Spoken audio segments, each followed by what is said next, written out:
2024 সালে যুক্তরাজ্যে ভূমিধস জয়ের পর কিয়ার স্টারমারকে কেন মাত্র 2 বছরের মধ্যে পদত্যাগ করতে হলো? কিয়ার স্টারমার্কের এই পদত্যাগ আকস্মিক কোনো ঘটনা নয়। মূলত 2024 সালের জুলাই মাসে বড় ব্যবধানে জয় পায় যুক্তরাজ্যের লেবার পার্টি। ক্ষমতায় বসার পর থেকেই কিয়ার স্টারমারের নেতৃত্বাধীন লেবার পার্টি দ্রুতই জনপ্রিয়তা হারাতে থাকে।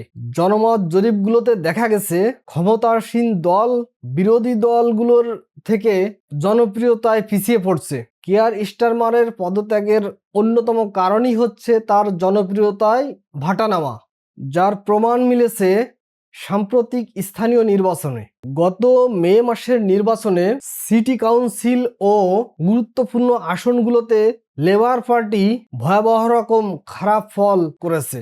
গত মে মাসের ভোটে সিটি কাউন্সিল ও গুরুত্বপূর্ণ আসনগুলো বিরোধীদের কাছে হারিয়েছে লেবার পার্টি, যা লেবার এমপিদের মধ্যে চরম অসন্তোষের জন্ম দিয়েছে। কিয়ার স্টারমারের জনপ্রিয়তা নামার অন্যতম আরেকটি কারণ হচ্ছে তার রাজনৈতিক ভুল সিদ্ধান্ত। উইন্টার ফুয়েল পেমেন্ট এবং সমাজ কল্যাণ ভাতা সীমিত করার মতো সিদ্ধান্ত এবং পিটার ম্যান্ডেলসনের মতো বিতর্কিত ব্যক্তিদের মার্কিন কূটনীতিক হিসেবে মার্কিন রাষ্ট্রদূত হিসেবে নিয়োগ দেওয়ার ঘটনা স্টারমারের রাজনৈতিক অবস্থানকে একেবারেই দুর্বল করে দিয়েছে। কিয়ার স্টারমার্কের পদত্যাগের আরেকটি অন্যতম কারণ হচ্ছে তার রাজনৈতিক দল লেবার পার্টিতে অভ্যন্তরীণ বিদ্রোহ। স্টারমারের নীতির কারণে ক্ষুব্ধ শতাধিক এমপি স্টারমারকে পদত্যাগ করার জন্য আহ্বান জানিয়েছেন।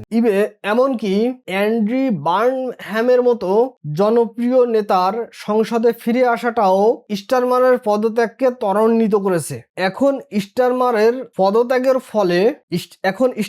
পদত্যাগের ফলে মাত্র 10 বছরে সপ্তম প্রধানমন্ত্রী পেতে যাচ্ছে যুক্তরাজ্য। ব্রিটিশ রাজনীতিতে চলমান এই অস্থিরতা কোথায় গিয়ে দাঁড়ায় এখন সেটাই দেখার বিষয়।